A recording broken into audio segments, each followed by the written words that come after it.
Hi class, I didn't plan to make a video for semantic roles, but I heard some of you run into trouble answering questions on your homework 8, so I decided to make this video to give you more examples of semantic role questions.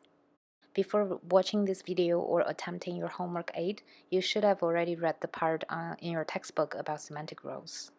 The essence is that semantic roles is decided by the meaning of a sentence, not by the relative position of a word in a sentence. You need to be clear that syntactic roles and semantic roles may be related but are different. A certain noun or noun phrase in a sentence may carry different semantic roles in the same syntactic position, or it may carry different syntactic roles but the same semantic roles in different sentences. So let's take a look at some of these questions. Here I'm typing my name, and then part 1 of the homework is for you to identify the semantic roles of a few sentences. So the instruction gave you for each of the following sentence, click on each noun. So you can actually click on the noun, and then you will see pop-up selections of different semantic roles. What you can do is to click which role they are. So let's look at the first sentence. A doctor finally diagnosed me last week. There are many noun phrases. As you've seen in the instruction, you're supposed to identify the semantic roles for all the nouns in each sentence. So the first noun here is doctor. So the doctor diagnosed me last week. The verb here is diagnose. I am the one being diagnosed, and the doctor is the one who performs the action. So the one who performs an action is an agent, and the one who receives the action is the patient. So this is a also pretty literal situation, and I am literally the patient here. And here we actually have another noun, week. This gives us a time point of when this action happens. So for week, you also need to identify a semantic role for it. It gives you the time, therefore it is temporal. Now let's look at the second sentence. Last week I was finally diagnosed by a doctor. Same meaning. Here, last week, week is also temporal. These two sentences actually express the exact same meaning. Therefore, from a meaning perspective, everything should be the same in terms of semantic roles. What actually changed is the syntactic roles of each of the noun. A doctor diagnosed me. I was diagnosed by a doctor. The syntactic role of doctor has changed from subject to object, and the syntactic role of me or I have changed from the object to a subject. That's how you make changes between active voiced sentence and passive voiced sentence. But their semantic roles remain the same. So next sentence. Have you heard? The tornado last night destroyed the bridge to school. There are a lot of nouns in this sentence as well. First, a pronoun. Have you heard?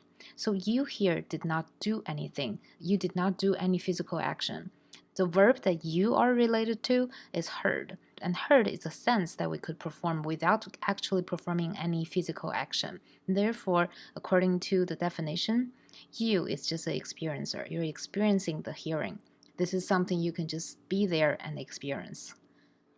The tornado destroys something, so you may think the tornado is the agent here.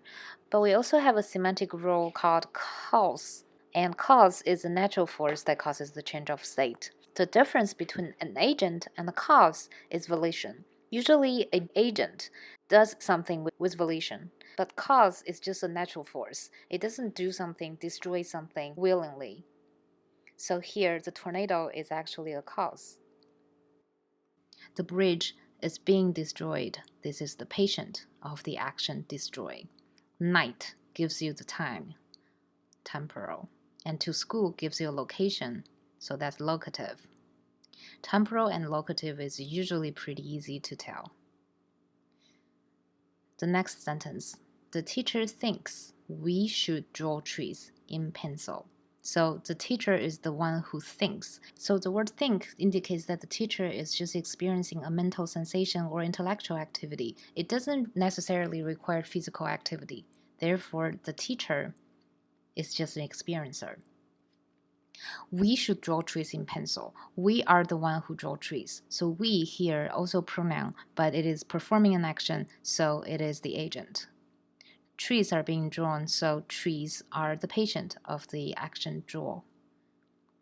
Pencil is what we use to perform the action. Remember what that is? That is an instrument. Can you give this note to Jim for me? This sentence involves a few new roles that may be confusing for some of you. So we know the verb give indicates that this action involves a person who give out a certain thing to a certain other person who receives that thing. So the actual person who performs the action of give here is you, and you should be the agent. So the note is the noun that is being given, therefore it is the patient. So what does Jim and me do?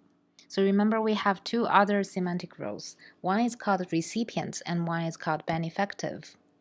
Recipient is literally the party that receives the thing. So if you give the note to Jim, Jim will be the person who receives the note. So Jim here is the recipient. And for me, I am not the person who's doing the action, but you're doing the action for me. So me here is the benefactive. A benefactive is the party for which an action is performed. So let's look at this sentence. This is actually a sentence in our homework. Rachel was awarded $1,000.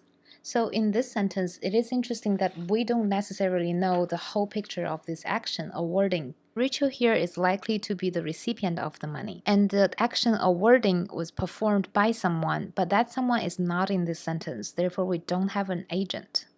$1,000 altogether. This is the thing that is being awarded. So the patient of the verb awarding. In your homework, I also ask you a question. If any of these noun phrases could carry multiple semantic roles, it is possible because if we don't have the whole picture of how an action is being done exactly, some of the noun could possibly be interpreted in different ways. For example, in the last sentence, Rachel was awarded $1,000. We identified Rachel as the recipient receiving the money. But it is also possible that Rachel will not see the money at all and she was just nominally awarded $1,000 for charity, or she was awarded $1,000 for travel. Therefore, the $1,000 does not necessarily go into Rachel's hand. She will not receive the $1,000. In that case, Rachel could also be a benefactive, indicating that the $1,000 is spent in some certain way for Rachel.